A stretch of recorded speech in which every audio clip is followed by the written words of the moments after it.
welcome to day 15 of Vlogmas. Oh my goodness, Christmas is in 10 days.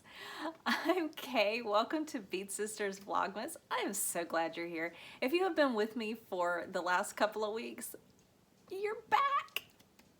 Thank you so much. And if this is the first day you've watched, bless your heart, I'm so glad you're here. I have a few minutes, maybe more, we'll see.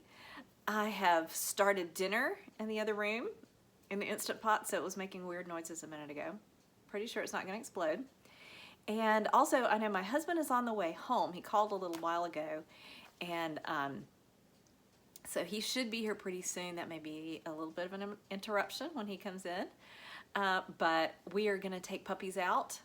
He doesn't know this yet, but we're going to take puppies out and play with them for a little while. It's been several hours since we've taken them actually out to run around, and so I'm sure they're ready for some playtime.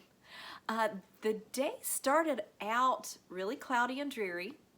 It cleared up, gorgeous, stunningly beautiful blue sky, and now we're back to cloudy and dreary. So I've been fiddling with the camera angle for, again, who knows how long. I'm trying to get light. So I've got a ring light and it's reflecting my glasses, but then I have natural light coming from the window, and I'm sorry about reflections in my glasses. I hope it's not too distracting. But anyway, that's the way it goes for a non-professional vlogger. I do the best I can. So how are you? The puppies were really fun this morning. My son is actually working today, so I was out there alone with them. And the only moment of terror was I think I'm probably getting puppy hair around my nose, but I had walked around the house and I grabbed up one. I was ready for, I think it was lunch or anyway, something I needed to come in and do. And so I called him over, I snatched up one of them, and I couldn't find the other one. So I think I had Keaton in my arms and I was calling for Buster and I couldn't find him. And I was terrified. It was like 10 seconds ago that they were, not even that, more like 5, that I knew where he was. And the Instant Pot just beeped. And suddenly I couldn't see him anywhere. And just moments of terror. But then he popped out from behind the trash can and he was fine. So anyway, I got both of them. I actually carried both of them for a little ways, which we talked about this yesterday if you were here. Pyrenees are huge dogs. A year from now, the thought of carrying one, let alone both of them, is going to be insane. But anyway, today I was able to do it, like puppies under each arm. So anyway, lots of fun time playing with them. It'll be time to feed them and give them some more playtime just as soon as I'm done here. What else? I took Bentley for a walk. We had a great time. We actually came back a little bit different way. I normally take him down our lower driveway. The lower driveway runs almost straight down from the road. It has a curve in it, but it's fairly straight. And it's a former railroad bed, or at least part of it. There's a railroad track that used to run through here. It's been gone for fast approaching 100 years. But anyway, old railroad bed that way, and I usually stay down there. But the other way, so it kind of comes like this and then curves around and they both meet at the house. The other way takes us up a hill and by where the goats are. And Bentley just kept looking up there like something was going on. And the goats were making weird noises. I think it was honestly just the wind. But Bentley and I came around a different way and went past the goats. And the goats were hilarious. They were yelling at me. If you've seen any of these videos where goats are making these weird yelling kind of noises, they will do that. Little baby goats especially. They're loud and they just kind of yell at you. So that's what we did when we went past there. All right, let's talk a little bit about knitting, and hopefully I can get this hair, dog hair, whatever it is, off my nose. All right, my Winter Wonder Wrap. I've gotten a few rows in. I'm about probably halfway through what I'm going to be doing on this color. I don't know what it's called. It didn't have a label. But it's this gorgeous variegated, kind of speckledy variegated thing. And really pretty. I actually really like it next to that red. Look at that. That's pretty fantastic. This thing is going to be huge. We talked about this yesterday. see if I can get it. There we go. That's better. Look at that. And, ooh, I hear Bootsy up in. All these ends to weave in. Janie, my 15-year-old daughter, she's more into drawing right now than knitting, but she knows how to knit. And she was looking at those ends earlier, and we were sitting on the couch, and she said, that's a lot of ends. You need to weave those in before they drive you crazy. She's right. They were kind of driving me crazy. So that's all I've gotten done right now. But a couple of things I wanted to mention before I sign off, at least for now, is a book that I enjoy reading. We've talked about A Christmas Carol and read some passages from it. This is one of my other favorites to read at Christmas, The Best Christmas Pageant Ever.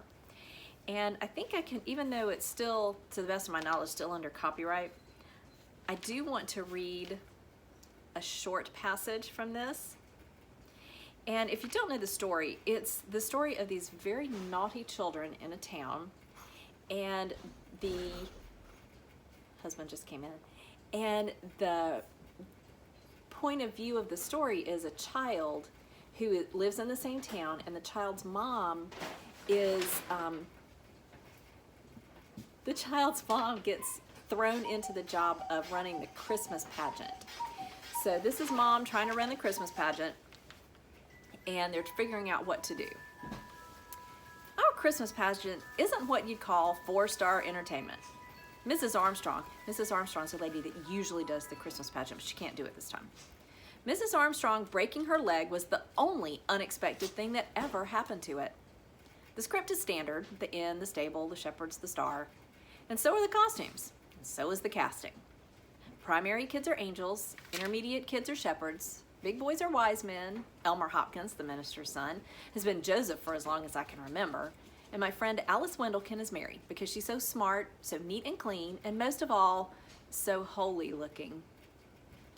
All the rest of us are the angel choir, lined up according to height because nobody can sing parts. As a matter of fact, nobody can sing. We're strictly a no-talent outfit, except for a girl named Alberta Bottles who whistles. Last year, Alberta whistled "What Child Is This" for a change of pace, but nobody liked it, especially Mrs. Bottles, because Alberta put too much into it and ran out of air and passed out cold on the manger in the middle of the third verse.